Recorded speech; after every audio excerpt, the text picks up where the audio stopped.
Shalom, kasih karunia Tuhan Yesus Kristus atas kita semua sekarang sampai kekal. Amin.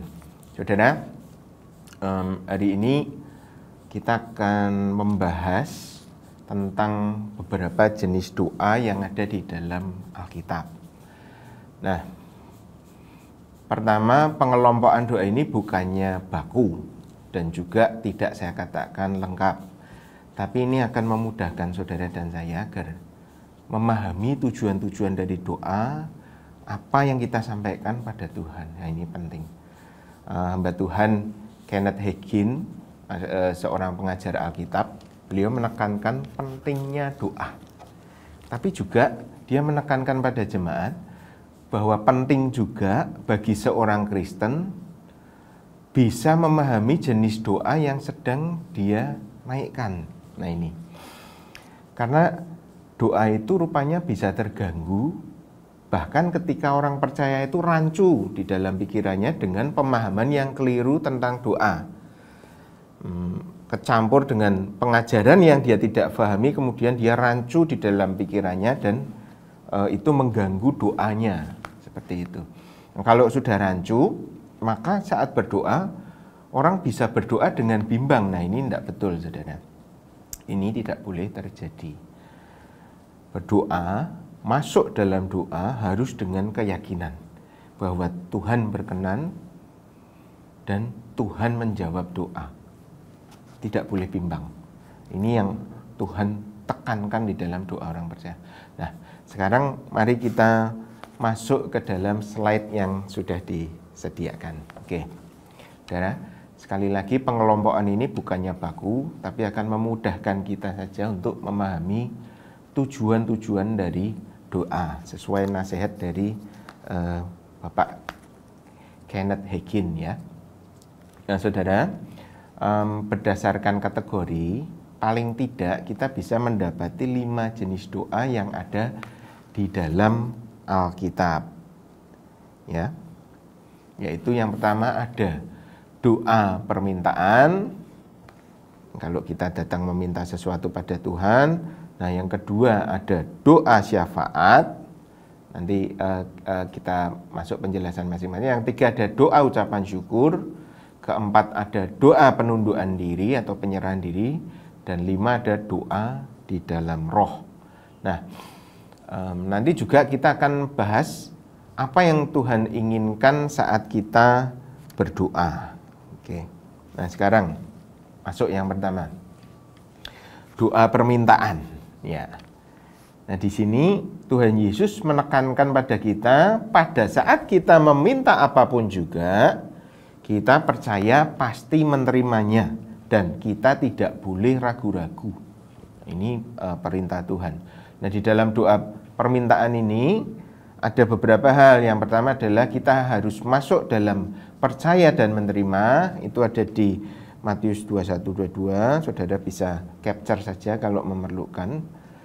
Jadi pada waktu berdoa untuk meminta sesuatu pada Tuhan, kita harus masuk dengan satu keyakinan kita akan didengar Tuhan dan kita akan menerima jawaban Tuhan.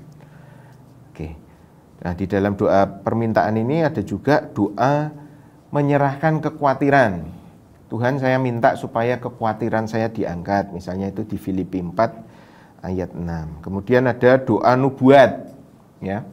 Itu di 1 Korintus 11 ayat 4. Jadi saat bernubuat pun kita harus percaya bahwa Tuhan akan melaksanakan firman-Nya. Tuhan akan melaksanakan nubuat-nubuatnya yang disampaikan melalui hamba-hambanya. Nah, ini harus dengan keyakinan. Kemudian ada doa untuk memberkati anak. Ini ada di Matius 19, Yohanes 17, ayat 9 dan 20. Kemudian ada doa sepakat. Ini umum ya, Bapak Ibu Saudara. Doa sepakat ini 2 orang sepakat meminta apapun juga. Nah, doa sepakat ini saudara harus sejalan antara 2 orang minimal dengan Roh Kudus. Artinya seperti ini. Pada saat saudara berdoa untuk meminta sesuatu sepakat dengan saudara seiman atau pasangan atau keluarga atau anak, Nah, saudara harus benar-benar meyakini keyakinan yang sama, permohonan yang sama. Tidak boleh yang satu minta A, yang satu minta B, kemudian bilang ayo kita doa bareng-bareng, sepakat minta Tuhan menjawabnya. Itu enggak. Itu tidak akan mendapat hasil karena di dalamnya ada kebimbangan. Nah, kalau namanya doa sepakat, ya harus tanya Roh Kudus sepakat dulu. Ya, ini tentang doa sepakat, ringkas saja. Kemudian lanjut yang kedua ada doa syafaat. Nah, saudara, kata syafaat ini sendiri sebetulnya hanya 2 kali dicatat di dalam Alkitab. Ya, itu di 1 Timotius 2 dan 1 Timotius 4. Kata syafaat ini di dalam bahasa Yunani adalah enteukseis, artinya perantara. Jadi syafaat ini artinya memintakan sesuatu pada Tuhan untuk orang lain. Jadi meskipun hanya 1 kali saja disebut di dalam Alkitab, tapi maknanya sebetulnya ada berulang kali disebut di dalam Alkitab.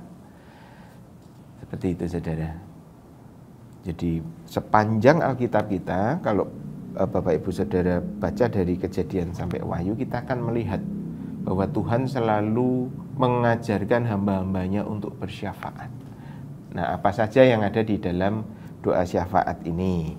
Yang pertama, yang poin A, kita berdoa untuk orang-orang kudus, gereja, jemaat. Ini ada di Roma 15,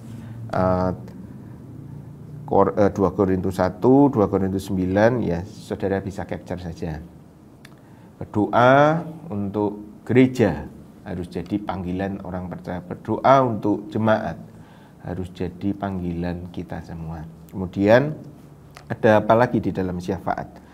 Syafaat mengingat teman, ini di Roma 1 ayat 9. Ya, kalau saudara mengingat teman saudara atau saudara seiman ataupun teman yang belum mengenal Kristus, kemudian saudara berdoa dengan percaya agar Tuhan menolong, membebaskan atau memberikan suatu jawaban bagi pergumulan teman saudara. Nah, ini termasuk di dalam syafaat.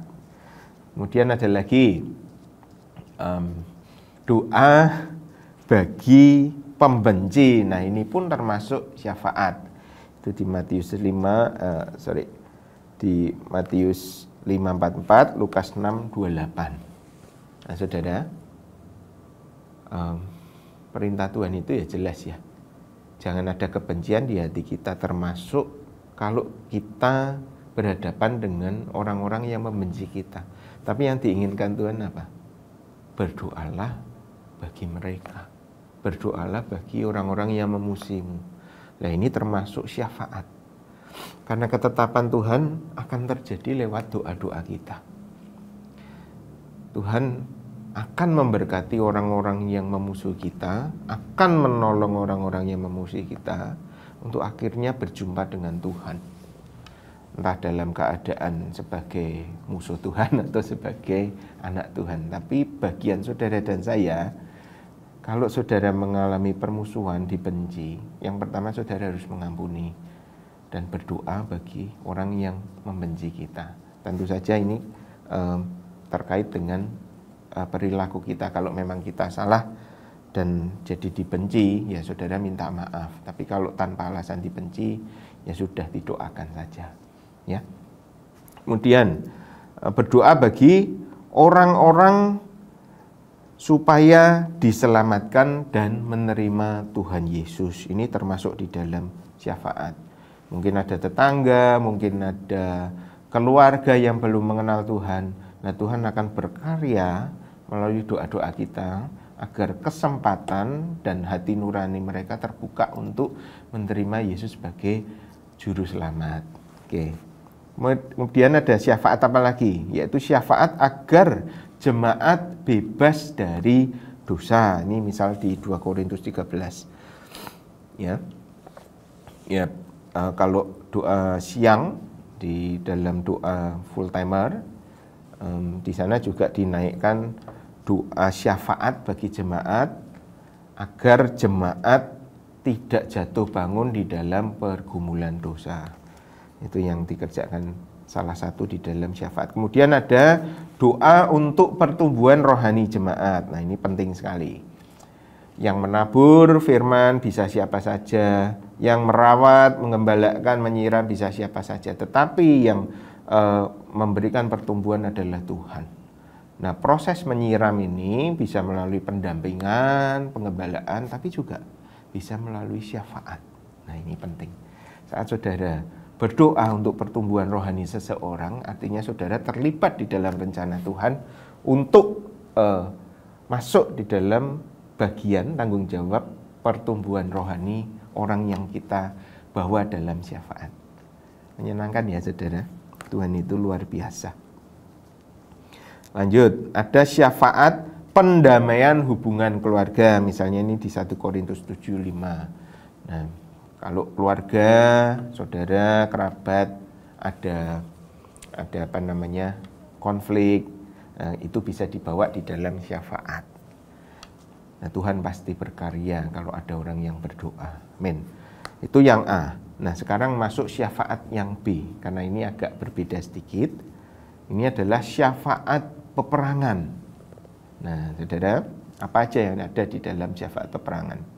Di dalam slide ini sudah disiapkan. Yang pertama adalah syafaat perang melawan iblis dan kuasanya. Itu ada di Matius 17, Markus 9. Nah, kalau saudara masuk ke dalam doa peperangan melawan iblis setan, kita harus memperlengkapi diri kita dengan berpuasa. Ini sangat penting. Jadi biasakan diri kita, kalau hari-hari kita sedang berdoa, ya jangan lupakan berpuasa. Jadi nanti pada waktu kita mulai masuk sewaktu-waktu dalam doa syafaat peperangan melawan iblis, melawan setan, tubuh kita sudah biasa berpuasa. Bapak Ibu, nanti kita akan bahas di bawah tentang bagaimana puasa. Kemudian ada syafaat peperangan berjaga-jaga. Berjaga-jaga dari apa? Termasuk dari dosa pribadi. Ini ayat-ayatnya sudah saya cantumkan. Saudara bisa baca sendiri dan berdoa berdasar firman. Kemudian ada syafaat minta keberanian untuk memberitakan firman. Ini juga harus didoakan, baik untuk diri sendiri maupun untuk para penginjil, para misionari. Nah, kita mesti dukung hamba-hamba Tuhan yang bergerak di ladang misi di dalam doa syafaat, agar ada keberanian Tuhan, kemudian agar ada semangat Tuhan, kemudian ada kuasa tanda mujizat dinyatakan di dalam ladang penginjilan. Tapi termasuk untuk kita sendiri. Kita ini penginjil-penginjil jalanan, penginjil-penginjil harian, saudara. Siapapun Bapak Ibu Saudara, di dalam Tuhan kita adalah penginjil. Artinya hidupmu ini adalah Injil yang harus disampaikan pada orang-orang yang belum mengerti Injil. Nah, untuk bisa bicara tentang Tuhan Yesus, kita mesti berdoa syafaat, minta keberanian. Lanjut. Kemudian ada doa untuk penginjilan, doa untuk pemberitaan firman. Ini agak beda sedikit. Pemberitaan firman itu apa? Pemberitaan firman itu adalah menaburkan firman di dalam jemaat. Kalau menginjil kan kita memberitakan kabar baik tentang Yesus kepada mereka yang belum mengenal Tuhan. Tetapi kalau doa untuk pemberitaan firman, kalau di gereja kali itu setiap pagi di ruang nursery itu ada kumpul doa sebelum ibadah. Nah, di situ para pendoa ini mendoakan, berdoa syafaat untuk jalannya firman Tuhan, agar Tuhan berkarya melalui firman menjamah hati orang-orang di dalam gereja. Tapi juga kalau doa syafaat pagi itu juga doa sekaligus untuk ibadah, agar hadirat Tuhan kuat ada di sana. Bapak Ibu bisa bergabung, datang lebih pagi untuk berdoa di ruang nursery. Ya. Kemudian ada doa peperangan untuk meluputkan seseorang atau kita dari malapetaka. Ya. Kiranya tanganmu menyertai aku, tanganmu yang kuat menyertai aku, sehingga kesakitan dan malapetaka tidak menimpa aku. Nah, ini termasuk di dalam syafaat. Karena kadang-kadang ada posisi kehidupan kita itu masuk di dalam situasi yang mengancam.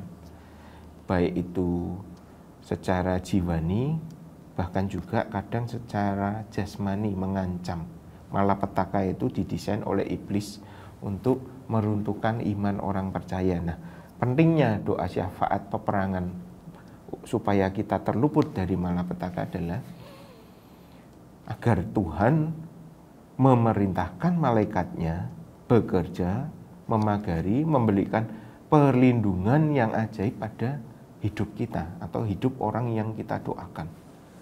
Penting Bapak Ibu, karena segala malapetaka yang terjadi di dunia ini sebetulnya adalah desain dari kejahatan iblis, pencuri, pembunuh, pembinasa. Jadi sebelum nampak di dalam dunia nyata, malapetaka itu sudah dikerjakan di alam roh. Pada waktu saudara masuk syafaat untuk meluputkan hamba-hamba Tuhan dari malapetaka ataupun keluarga kita ataupun diri kita sendiri dari malapetaka, maka di alam roh terjadi peperangan. Nah, ini yang akan menyelamatkan hidup-hidup orang percaya luput dari malapetaka. Ya, lanjut. Kemudian yang berikutnya ada, itu tadi doa syafaat. Yang ketiga ada doa ucapan syukur.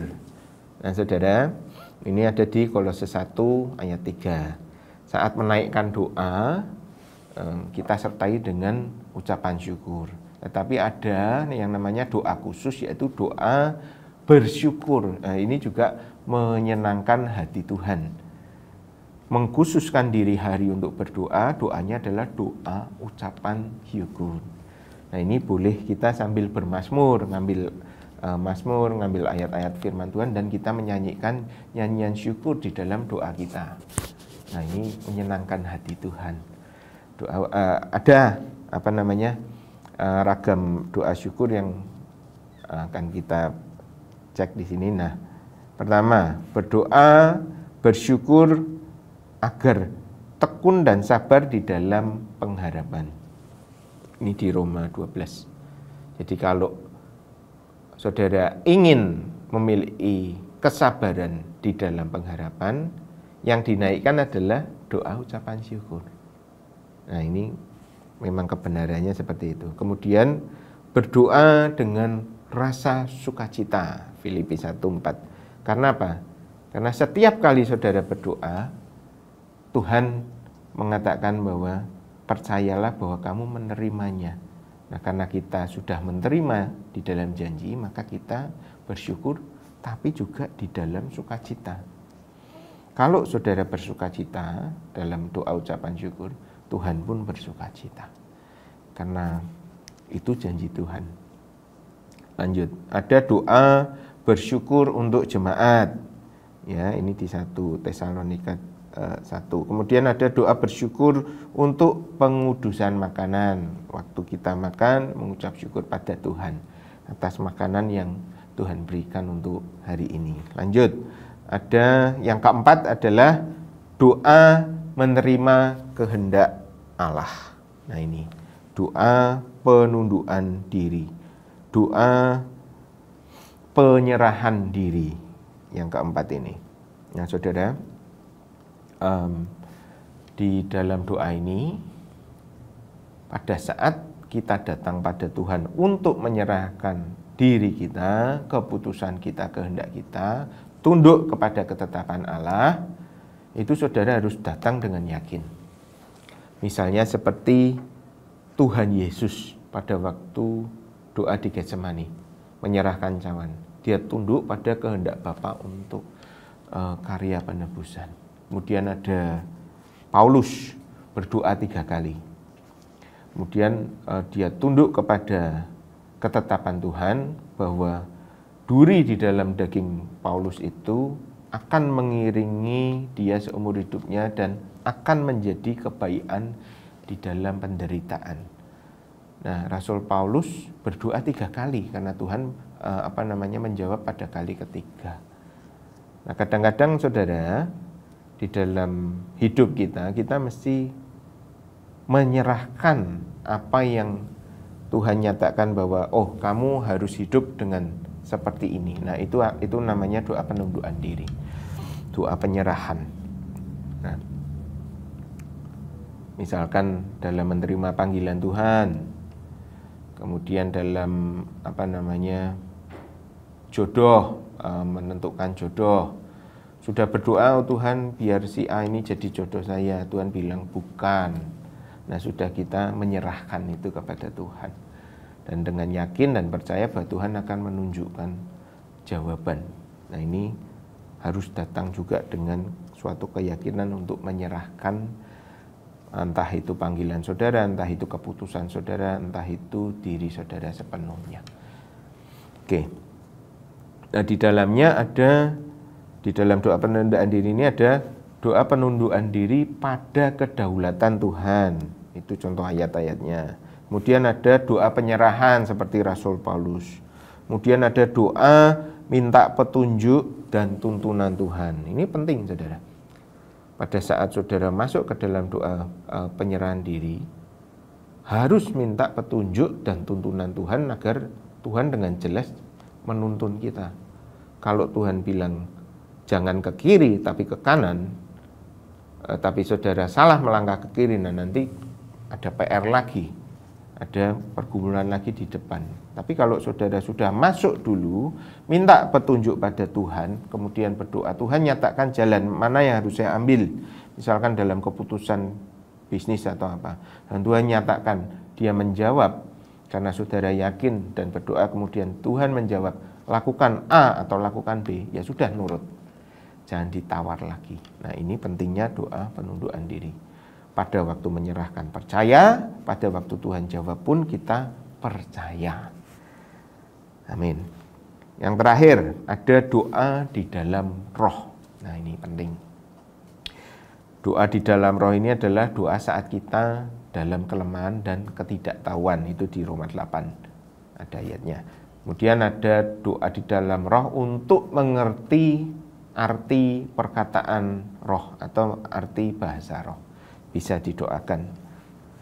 Ini di 1 Korintus 14. Nah, saudara, yang penting mengenai doa di dalam roh ini adalah gini. Pernah enggak Bapak Ibu Saudara ngalamin waktu kita berlutut? Kita berlutut itu rasanya tanpa kekuatan, bahkan untuk berdoa pun enggak bisa. Nah, pernah enggak saudara merasa bahwa sudah siap untuk berdoa, tapi permohonan ini tidak keluar seperti yang kita inginkan. Kita ingin berdoa tapi pikiran kacau, hati membeku dan tidak bisa mengalir. Kemudian kita berkata dengan sedih, Tuhan, mulut saya tertutup, tidak bisa doa. Nah, pada saat saudara mengalami ini, inilah waktunya kita masuk ke dalam pimpinan Roh Kudus di dalam doa kita. Masuklah ke dalam ruang doa, duduk tenang dengan Roh Kudus, izinkan Roh Kudus yang mimpin untuk menyatakan keluhan-keluhan yang tidak terucapkan. Nah, ini penting sekali. Itulah saudara, 5 kategori doa yang bisa kita mengerti melalui firman Tuhan. Sekali lagi, ini bukan baku, bukan lengkap, tetapi memudahkan kita untuk memahami saja. Seperti pesan hamba Tuhan Kenneth Hagin. Nah, saudara, kenapa saya merasa ini penting? Karena dari pengalaman yang saya terima dari diri sendiri maupun dari orang-orang yang ada dalam pelayanan, kemudian bertanya, cerita, dari 5 kategori doa tersebut, yang paling penting adalah pada saat saudara masuk, saudara harus masuk ke ruang doa itu dengan keyakinan bahwa Tuhan akan menjawab doa. Ini yang paling penting. Karena seringkali orang ini jadi ragu saat berdoa ketika salah nangkep pengajaran. Itu kata hamba Tuhan Kenneth Hagin. Maka mohon perhatikan saudara, seperti ini. Seringkali kalau orang percaya mendengar pengajaran tentang kedaulatan Tuhan atau takdir Tuhan atas manusia, bahwa ketetapan Tuhan tidak dapat diubah, bahwa kehendak Tuhan pasti terjadi dalam kenyataan, maka kalau pemahaman tentang kedaulatan Tuhan itu disalah mengerti, akhirnya membuat orang ragu di dalam doa. Seseorang bisa jadi fatalis dan berkata, kalau Tuhan punya kehendak, buat apa saya berdoa? Bukankah doa-doa saya tidak bisa mengubah takdir Tuhan? Nah, ini keliru, saudara. Ini keliru. Orang merancukkan kuasa doa terhadap kedaulatan Tuhan. Ini yang dikhawatirkan banyak hamba Tuhan. Orang masuk dalam ruang doa tetapi hatinya bimbang. Nah, rencana Tuhan atas dunia ini, kalau kita pahami di seluruh Alkitab, hanya akan terjadi apabila gereja Tuhan itu berdoa. Orang-orang yang Tuhan utus itu berdoa. Saudara dan saya berdoa. Baru ketetapan kedaulatan Tuhan itu bekerja atas dunia. Bahkan kedaulatan ketetapan Tuhan untuk dunia ini adalah supaya kita berdoa, memohon agar kerajaan surga ini turun ke bumi. Makanya Tuhan berkata, tetaplah berdoa. Jadi jangan merancukkan kedaulatan Tuhan pada panggilan kita untuk berdoa. Banyak saudara orang rancu antara doa penyerahan diri dengan doa permintaan. Saat doa misalkan minta Tuhan menyembuhkan, tapi dalam pikirannya ada pikiran, wah ini Tuhan berketetapan ini, sakit ini tetap ada seperti Rasul Paulus. Nah, itu namanya rancu. Nah, kerancuan semacam ini terjadi karena seseorang itu tidak bergaul karib dengan Tuhan. Jadi dia di awal tidak ngerti keinginan Tuhan. Seharusnya apa yang kita lakukan kalau ada misalkan doa sakit yang menahun, sakit yang dalam istilah medis itu menetap, apa yang kita lakukan? Pertama kita tanya Tuhan dulu. Roh Kudus tuntun aku di dalam doa untuk mengerti sakit ini akan Engkau sembuhkan dan mendatangkan kemuliaan, atau sakit ini akan tetap ada bersama saya sampai akhir hidup saya dan saya tetap akan percaya Tuhan padamu. Jadi jangan rancu. Kalau Tuhan bilang sakit ini akan tetap ada seumur hidupmu, di dalam hidupmu, tetapi kamu harus tetap berkarya di dalam Tuhan, ya sudah, kita masuk ke dalam doa penyerahan, penundukan diri. Serahkan dengan percaya. Nanti Tuhan akan tuntun jalan hidupmu ke depan dengan tuntunan yang jelas. Tidak lagi ribet dengan pergumulan sakit penyakit. Tapi kalau Tuhan jawab bahwa kamu akan menerima kesembuhan, ya sudah, berdoa tanpa ragu, tanpa bimbang, terima, aku telah disembuhkan. Terima kasih Tuhan. Nah, ini namanya doa dengan keyakinan, dengan kepastian. Nah, ini yang diinginkan Tuhan, supaya kita masuk dalam doa dengan keyakinan bahwa Tuhan akan menjawab, memberikan jawaban doa. Doa semacam ini yang akan berhasil. Dan saudara, seperti tadi, saat masuk doa penyerahan diri sekalipun, kita harus masuk dengan yakin, menerima kedaulatan Tuhan. Jadi orang Kristen itu tidak bingung dengan pergumulan hidup yang menghambat imannya. Seperti Tuhan Yesus, waktu dia bilang, Tuhan kalau bisa, Bapa kalau bisa cawan ini berlalu, tapi kehendak-Mu yang jadi. Nah, setelah Tuhan Yesus menyerahkan cawan, dia berdiri dengan gagah. Seperti Paulus, Tuhan, 3 kali aku berdoa, terakhir jawaban-Mu ini duri dalam daging. Saya terima. Pelayanan saya akan makin efektif, meskipun di dalam tubuh saya ada duri dalam daging. Nah, Tuhan mau iman yang semacam ini. Bahkan dalam doa-doa penyerahan sekalipun kita harus percaya dan yakin bahwa Tuhan akan menjawab dengan jelas. Mana bagian hidup kita yang harus kita terima sebagai ketetapan Tuhan, dan kita harus terima itu dengan sukacita dan yakin bahwa Tuhan punya rancangan indah lewat itu. Tapi percaya dulu bahwa nasib kita ada di tangan Tuhan. Tuhan yang paling baik. Kemudian baru menyerahkan segala penyerahan kita itu pada Tuhan. Dan kemudian percaya bahwa apa yang sudah diserahkan pada Tuhan adalah yang terbaik. Jadi akhirnya kita tetap berdoa di dalam iman dan keyakinan, tidak bimbang. Ini yang Tuhan mau. Jangan rancu. Nah, sedangkan saya lanjut agak panjang. Saat berdoa, saudara, saat berdoa meminta sesuatu pada Tuhan atau bersyafaat pada Tuhan, maka dalam hati ini tidak boleh sedikit pun ada keraguan. Tidak boleh seorang percaya itu datang berdoa dengan ragu-ragu. Saat berdoa agar kedaulatan Tuhan nyata dalam hidup, doa dengan yakin bahwa kehendak Tuhan pasti jadi. Dan saat berdoa minta sesuatu atau syafaat kepada Tuhan, maka berdoa dengan iman, keyakinan, tidak bimbang bahwa Tuhan sudah memberikan apa yang kita minta. Nah ini, karena keraguan-raguan di dalam doa itu tidak baik, saudara. Itu seperti saudara sedang mencurigai Tuhan. Nah, kalau kita mencurigai Tuhan, nah kita salah di hadapan Tuhan.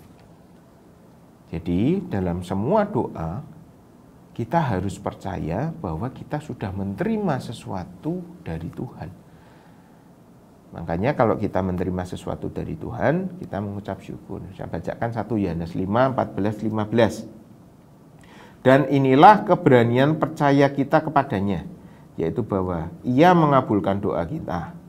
Ya, jikalau kita meminta sesuatu kepadanya, percaya bahwa Tuhan pasti mengabulkan permintaan kita saat kita berdoa menurut kehendaknya. 15.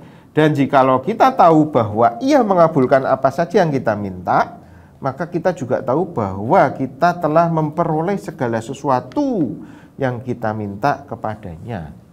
Nah, saya lanjut, kalau kita sudah menerima sesuatu dari Tuhan, makanya kita berdoa dan mengucap syukur. Terima kasih Tuhan, karena aku sudah menerima.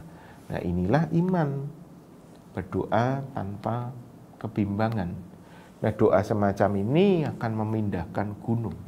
Doa semacam ini akan menciptakan realita surgawi ke dalam kehidupan fana kita, kehidupan nyata kita.